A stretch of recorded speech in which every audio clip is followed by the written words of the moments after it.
자, 오늘의 주제는 민간 분양가 상한제 부활과 향후 어떻게 변화할 것인가에 대한 예측을 가지고 한번 얘기를 한번 해보려고 합니다.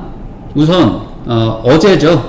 2019년 8월 12일에 국토교통부에서 민간 택지 분양가 상한제 적용 기준 개선 추진 이렇게 해서 자료를 배포했습니다. 이 내용에 대해서 이제 찬찬히 설명하는 게 반, 그 다음에 이제 이게 어떻게 적용이 되면 앞으로 어떤 대응을 해야 되는가 라는 걸 얘기하는 게 한 반 정도 되지 않을까 싶어요. 자, 우선 그 발표된 내용에 대해서 설명을 하고 그 다음에 얘기를 조금 더 해보죠. 우선 도입 배경입니다. 이 도입 배경은 제 얘기가 아니고 이 자료에 있는 내용을 그대로 설명하는 거예요. 자, 도입 배경은 첫 번째가 서울은 그동안 한 30주 정도 꾸준히 시세가 하락하고 있었으나 최근에 강남 재건축을 중심으로 7월부터 집값이 상승하는 조짐을 보이고 있다 라고 이제 되어 있어요. 그래서 이 재건축이 집값 상승의 견인차 역할을 하면서 뭔가 지금 분위기가 심상치 않다 라는 거를 이제 정부가 이제 인식을 한 거죠.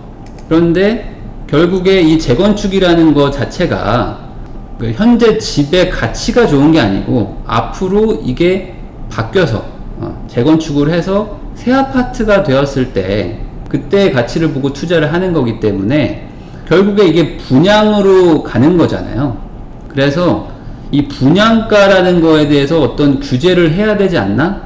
라는 이제 이런 인식을 하게 된 거예요. 왜냐면 재건축이 좋아서 사는 사람은 없습니다. 재건축이 이후에 이 오래된 아파트가 새 집으로 바뀌는 걸 기대하고 사는 거지. 그래서 사전에 분양가를 조금 규제를 해야겠다. 그렇게 하면 재건축을 안 사겠지. 라는 게 이 취지입니다. 그래서 분양가 상승률이 서울 집값의 상승률보다 훨씬 높다. 그래서 분양가가 집값의 상승을 이끌었다. 라는 게 이제 도입 배경이에요. 자, 그런데 기존의 제도는 분양가 상한제가 있기는 있었는데 좀 뭐랄까 너무 좀 여유가 많아서 이렇게 집값이 상승을 해도 분양가 상한제를 적용할 수가 없다. 그래서 합리적으로 개정하고자 함. 이게 도입 배경의 취지입니다. 물론 합리적의 의미는 정부가 바라보는 것이고 이거에 동의하는 분도 있고 말도 안 되는 거다라고 하는 분들도 있어서 이게 지금 논란이 되고 있는 것이죠.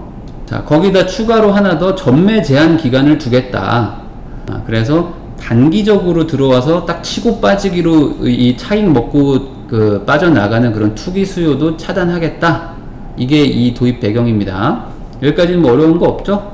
자, 그러면 어떻게 이 분양가 상한제 기준을 바꿀 것이냐? 그 기준이 바뀐 부분에 대해서 설명을 드리겠습니다. 우선 기존은 그러면 어떻게 됐느냐? 기존에는 직전 3개월 가격이 상승한 그 요율이 물가 상승률의 2배인 곳, 이게 필수 조건이었어요.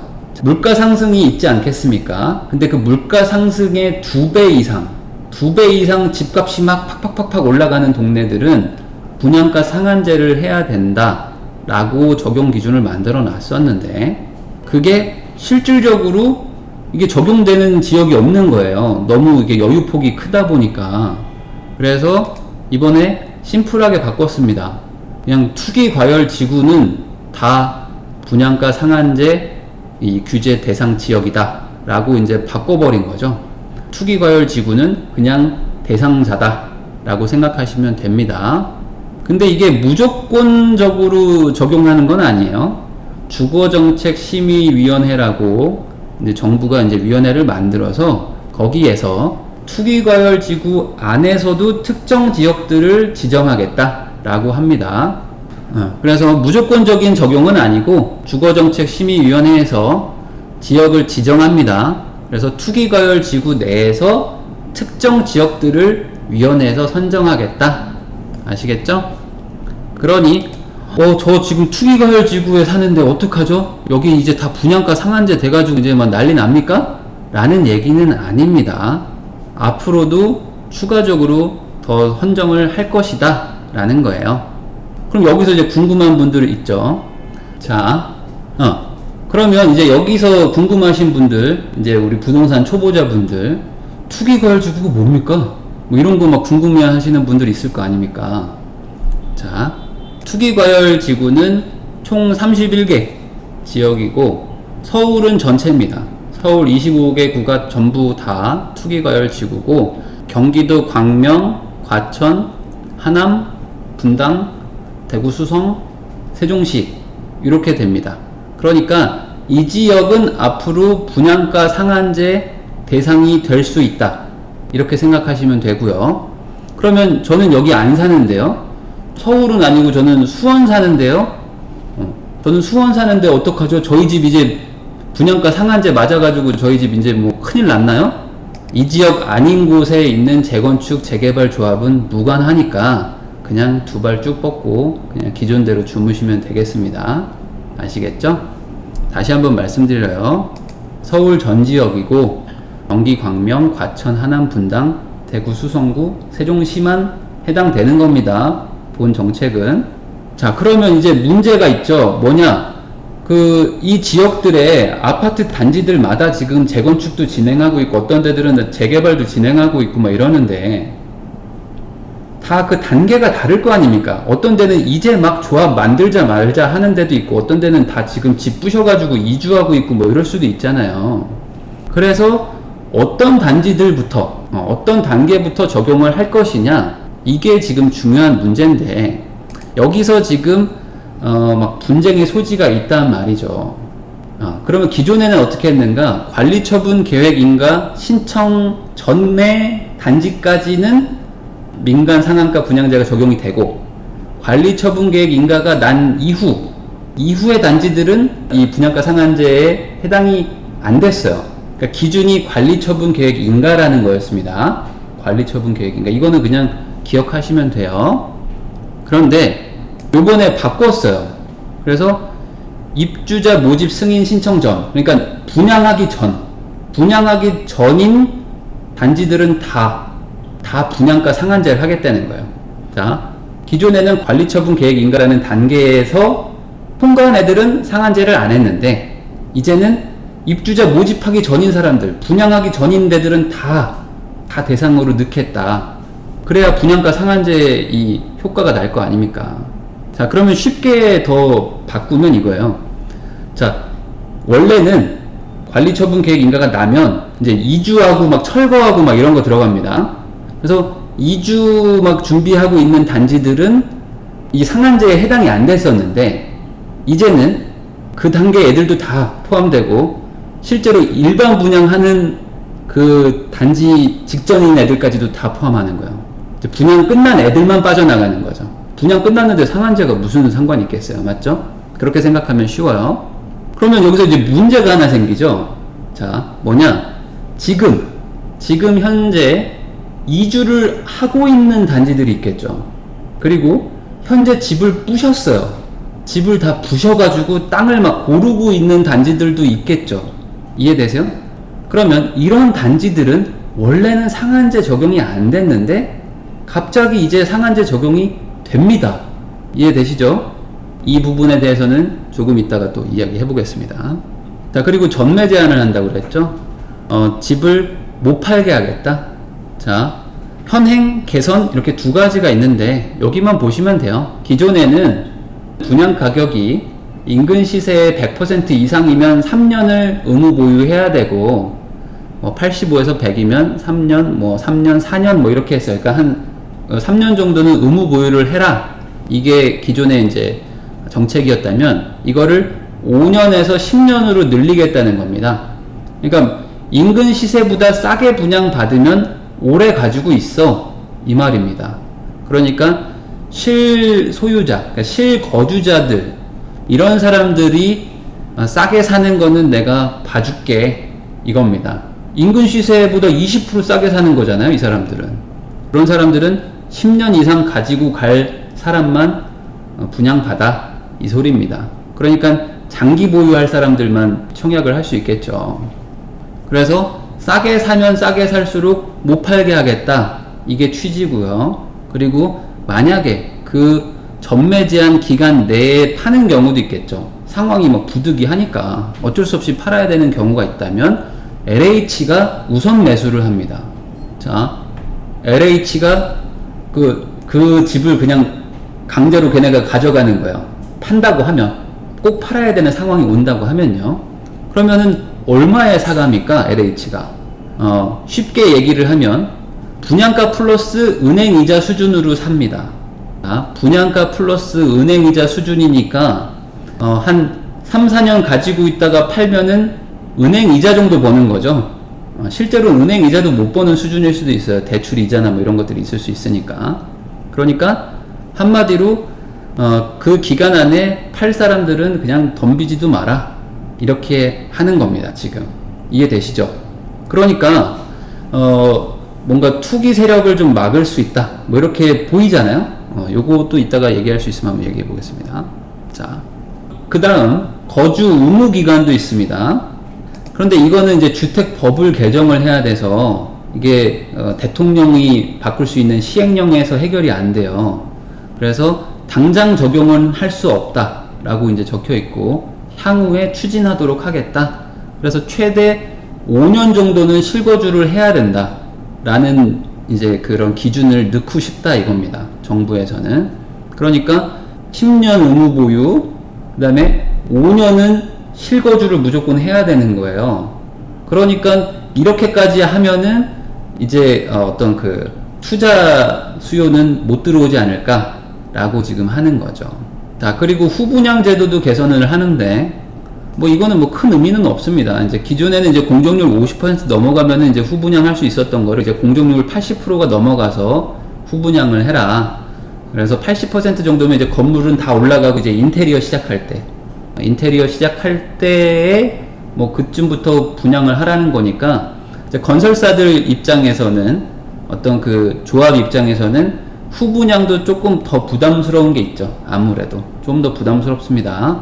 왜냐면 빨리 분양을 해버려야지 이제 금융 비용이 좀 줄어드는데, 30%가 더 공정이 늘어날 동안 이제 금융 비용을 더 부담을 해야 되니까 어쩔 수가 없겠죠. 좀 부담은 되는 겁니다. 근데 이거는 뭐 크게 중요한 부분은 아니고요. 자, 그럼 이게 언제부터 적용이 되는가? 10월쯤에는 이제 시행을 하겠다 이겁니다. 10월쯤부터는 이제 다 시행령도 바꾸고 해가지고 투기 과열지구로 다 바꾸고, 그 안에서는 이제 민간 분양가 상한제를 적용할 것이고, 어떤 지역에 적용을 할 것인지는 심의위원회에서 별도로 결정하겠다 이겁니다. 그러니까 10월에 법이 바뀌고 시행령이 바뀌고 심의위원회가 또 선정되고 하면 또 한 달, 두 달 걸리겠죠. 뭐 더 빨리 할 수도 있겠지만, 그리고 나서 하면은 뭐 겨울쯤부터는 어떤 특정 지역은 정해질 것이다. 그 지역들은 민간 분양가 상한제가 적용이 된다. 이렇게 보시면 돼요. 자, 그래서 이 내용을 정리를 하면요. 10월에 이제 시행령이 바뀐다. 그리고 위원회에서 지역을 특정하는 게 이제 10월, 11월, 12월 뭐 이쯤부터 될 겁니다. 그러면 예를 들어 서울은 되겠죠, 당연히. 서울 될 것이고, 뭐 분당도 될 수도 있고, 예를 들어 뭐 하남도 될 수도 있겠죠. 그런 지역을 특정을 하기 시작하면 그 지역의 모든 분양은 다 상한제 대상입니다. 모든 분양은. 아까 소급 적용을 한다고 그랬죠. 그러니까 현재 뭐 이주하는 단지들이든지 뭐 아직 뭐 진행을 안 했든 뭐든 상관없습니다. 그냥 분양을 안 한 모든 단지들은 다 상한제 적용이 됩니다. 후분양도 마찬가지입니다. 후분양을 하든 말든 모두 다 상한제 적용이 되어 이 위원회에서 지역을 정해주면, 그렇게 상한제가 되면 이제 분양가 심의를 받아야 됩니다. 그래서 분양가는 토지 가격 플러스 시공비 이렇게 해가지고 그 가격 이상으로는 분양을 못한다 이겁니다. 그래서 분양 모집하기 전 모든 단지들은 다 분양가 심의를 받아서 심의에서 결정된 분양가로 분양을 할 수밖에 없다. 아시겠죠? 자, 그러면 이제 여기서 이제 발생하는 문제점 같은 게 있겠죠. 당연히 어떤 정책이 이제 시행이 되면은 뭐 장점도 있겠지만 단점도 있겠죠. 어떻게 모든 정책이 장점만 있겠습니까? 그래서 관리처분 인가 이후에 단지인데 아직 분양은 안 한, 뭔가 지금 막 이주 막 하고 있고, 아니면 막 지금 막 철거 막 들어가고 있고, 아니면 지금 막 공사하고 있는 요런 단지들을 말하는 겁니다. 지금 이주나 철거 아니면 공사를 하고 있는 단지들은 이제 문제점들이 좀 있는 거예요. 요 단지들은 지금 조합원들은 이제 동호수 추첨 끝났어요. 그래서 예를 들어 뭐 길동이네 엄마 506호 살던 길동이 엄마는 막 905호 이제 당첨됐어. 그래서 이제 한 층수 더 높아지고 뭐 놀이터 뷰 나온다고 해서 이제 기분 좋아. 기분 좋고 이주비 받아가지고 이제 뭐 예를 들어 뭐 송파에 사는 분인데 예를 들어 뭐 강동으로 잠깐 전세 뺐어요. 그래서 한 3, 4년 살다가 다시 들어와야지, 이런 사람들이 있을 거 아닙니까? 실제로 지금 진행을 하는 단지들 중에. 그리고 어떤 단지들은 아예 집을 부셔버렸어. 집을 부셔버려가지고 돌아갈 집이 없는 사람들도 있습니다. 기존 집은 부신 상태고 나는 이미 전세로 빠져나와 있는 상태도 있겠죠. 근데 그런 사람들이 갑자기 추가 분담금을 더 내야 됩니다. 왜냐면 이제 분양가 상한제가 들어간다는 얘기는 당연히 기존의 분양가보다는 훨씬 더 분양가가 낮아질 수밖에 없고, 그 낮아지는 분양가만큼 이제 조합원들이 분담금을 더 내야 됩니다. 그러니까 집은 이미 이사했고 다 부셨어요. 그래서 이제 이주비 받아가지고 전세 살고 있는데 갑자기 한 1억 더 내셔야 되겠는데요? 아니면 뭐 어떤 단지들은 한 5천만 원 더 내셔야 되는데요? 아니면 어떤 단지는 한 2억 정도 더 내셔야 될 것 같은데, 이런 일이 생기는 거예요. 제가 뭐 이상하게 뭐 곡해하는 게 아니고 이런 일이 일어날 겁니다. 자, 그런데 이미 이사했잖아요. 이미 이사했고 이제 나 돈 낼 거 냈는데 이제 뭐 대출 받을 것도 받았고 이제 계획을 다 세워놨는데 갑자기 돈 뭐 5천만 원, 1억, 2억을 내라고 하면 추가 분담금을 낼 여력이 안 되는 사람들도 있을 거 아닙니까? 예를 들어 뭐 이제 노부부 이제 자식 다 키우고 이제 뭐 연금 가지고 사는 분들도 많죠. 아니면 뭐 월세 한두 개 받아서 이제 사는 분들이나 이런 분들은 이제 더 이상의 어떤 돈은 추가로 만들기가 쉽지는 않은데 뭐 대출 규제도 있고 하니까, 그런데 갑자기 돈을 더 내라고 하면 그 부분에 대해서 이제 문제되는 분들이 분명히 발생을 할 것이다. 이제 이런 분들이 조금 난감하겠죠. 그런데 집을 아직 안 부셨으면 어떻게 돌아가 볼 수도 있겠는데, 이미 집을 부셔버렸으면 어떡하냐 이거죠. 집을 이미 부셨고 공사는 막 하고 있다면 분담금을 안 낼 수는 없겠죠. 안 내는 방법이 없잖아요. 집이 없는데 뭐 공사장으로 들어가서 살 수 있는 것도 아니고. 그러니까 그냥 이런 분들은 이제 빼도 박도 못하고 이제 분담금을 부담을 해야 됩니다. 그러면 이 분담금을 뭐 시공사가 더 부담을 하네, 뭐 조합원이 더 부담을 하네 하면서 뭐 싸우겠죠. 뭐 그건 어쩔 수 없는 거고, 이 정책이 시행되면 이럴 수밖에 없습니다. 그래서 이제 이거를 소급 적용하는 게 이 타당한 거에 대해서는 조금 의문이 있어요. 제가 이 조합원들을 편드는 게 아니고 이미 어떤 플랜에 의해서 결정이 된 부분이 있는데, 특히 그게 돈이잖아요. 돈이 엮이면 항상 사람들은 이게 민감할 수밖에 없는데 여기서 갑자기 추가금을 더 내라. 근데 그 이유는 분양가를 낮추기 위해서다.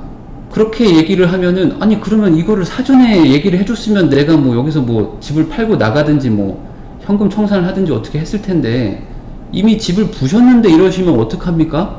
저 이미 이주했는데 어떡하죠? 지금 집 다 부셔가지고 땅 파가지고 주차장 만들고 있는데 이러면 어떡하죠? 라는 사람들이 분명히 나타나겠죠. 그런 분들이 억울하긴 하겠죠, 당연히. 자, 그러면 이제 관리처분인가 이전 단지, 그러니까 원래도 민간 분양가 상한제 적용이 되는 단지들인데 지금도 되는, 그러니까 사실상 바뀐 건 없는 단지들이죠. 어차피 적용될 단지들은 어떻게 이제 상황이 바뀔 것인가를 한번 볼게요.